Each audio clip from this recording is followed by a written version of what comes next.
Right. And then at the other end of Louisa Street is the Holiday Inn Express. Right. That is being built. Over, yes. Absolutely. So as that site was being excavated, some of that rock and soil was coming over to the DPW garage and being used to help us level off that whole area over there. So working hand in hand with one of the private enterprises. So we've got a groundbreaking for the hotel. I sure hope so soon. Right. Well, you know, it's very funny. The ground has been so broken, the guys are ready to pour his foundation.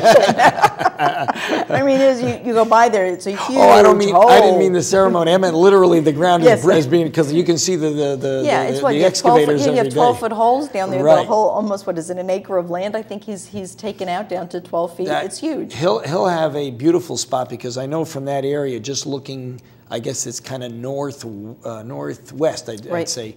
You hit the Bear Mountain Bridge. You've got the lower Peekskill Bay right in front of you, Anthony's Nose. It'll be a gorgeous setting for that Holiday Inn. And then, you know, when you look at the plans that the city just adopted for the whole riverfront green trailway connection, because our county executive had this whole vision for having a river walk from Yonkers all the way up to the end of Peekskill. And we have just finished master plans for the whole Riverfront Green South park area. And we have now plans that have been through all of the state agencies that needed to sign off on them. A connected trailway from the gazebo area on the Riverfront Green all the way down to the Buchanan line. So if you're at the Holiday Inn Express, you can walk across the street to China Pier, and you can get right on one of the trailways that will take you down over this extended broadwalk feature that'll go out over Travis Cove, be able to walk behind the yacht club, walk straight up to Peekskill Landing. Wow. And once we have the Peekskill Landing project, we've already started the shoreline stabilization and brownfields remediation there. The next plans the city needs to accept are the final designs for Peekskill Landing.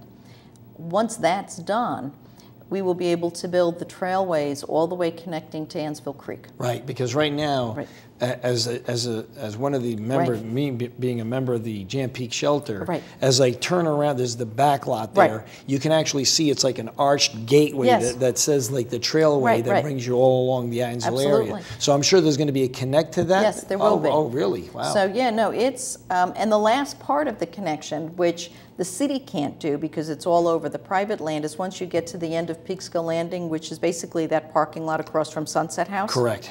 From there to the gated bridge that the gateway that you're talking about is all private land. Right. And so if you remember originally, that's where Ginsburg was looking at doing a residential development, which would have had the connecting trailways. Right.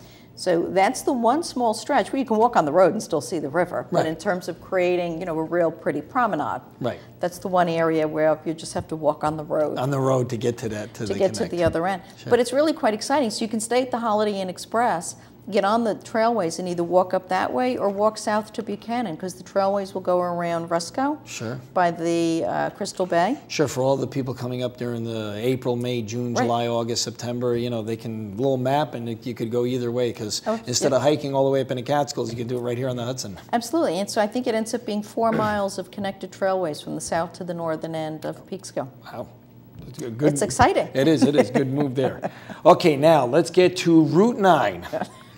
Let's see, they began their demolition, we'll say. We did a groundbreaking for Route 9, or I guess the groundbreaking, this time probably last year, probably in late May, early June.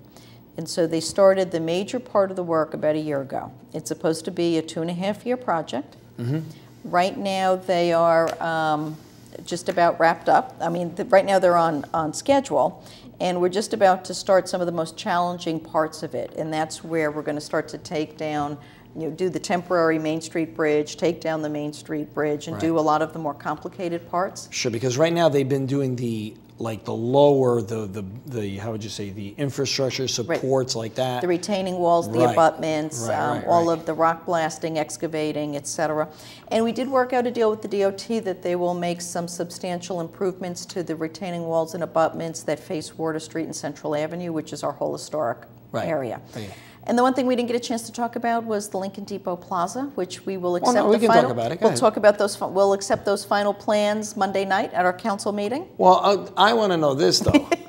What happened to the? I mean, because I'm hearing rumors left and right that when the old Centennial Firehouse was supposed to be moved to another site, you were the one underneath pushing the jack, and you know, I didn't know you had an S on your chest and that you could do all this. You know, you know, it's unfortunate that the old historic firehouse did fall down. Because the city staff had worked very, very hard to get all the steps in place to get it moved. But the challenge is it was a building that had not been maintained by the city for 2 decades. And it was just left open for the elements. Right. And everyone, I believe, did absolutely their best to try to secure it the best way they can and move it so we could have moved it to the Lincoln Plaza site. The fact that that didn't happen is unfortunate. There are still plans to use parts of the historic firehouse in elements of the Lincoln Plaza site and in areas of the new central firehouse that is built. Right. But we have had several committees and subcommittees and the public at large meet with the architects for designing the whole Lincoln Plaza, Lincoln Depot Plaza, and we accept those final plans on Monday night. And it was another one of those great community-driven processes where everybody's input was taken, architects revised and revised and revised the plans.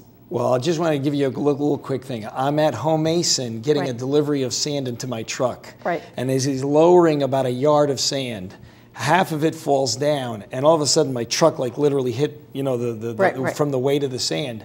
And I went like this because I heard the bang, and I went like this, and he looks at me, the driver's looking at me, he goes, "It's not your truck, it's the building just fell." So I was literally right there when that happened. I was actually driving over it. I was on Route 9 heading to a Rotary function at You saw Park. the dust cloud. And I just got off and was starting to head towards Depew when I got the call that it had just collapsed.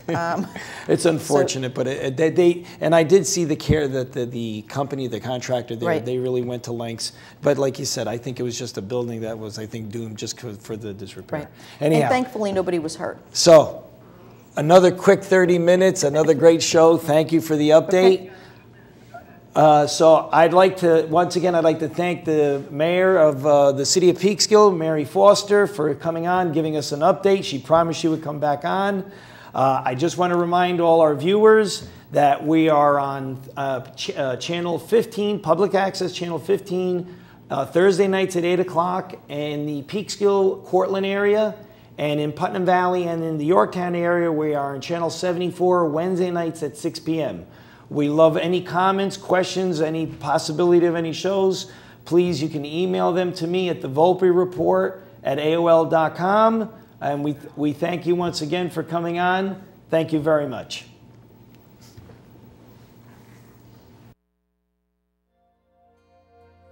If tomorrow all the things were gone, I'd work for all my life, and I had to start again.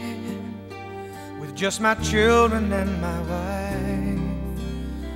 I thank my lucky stars to be living here today, 'cause the flag still stands for freedom, and they can't take that away. And I'm proud to be an American, where at least I know I'm free, and I won't forget the men who died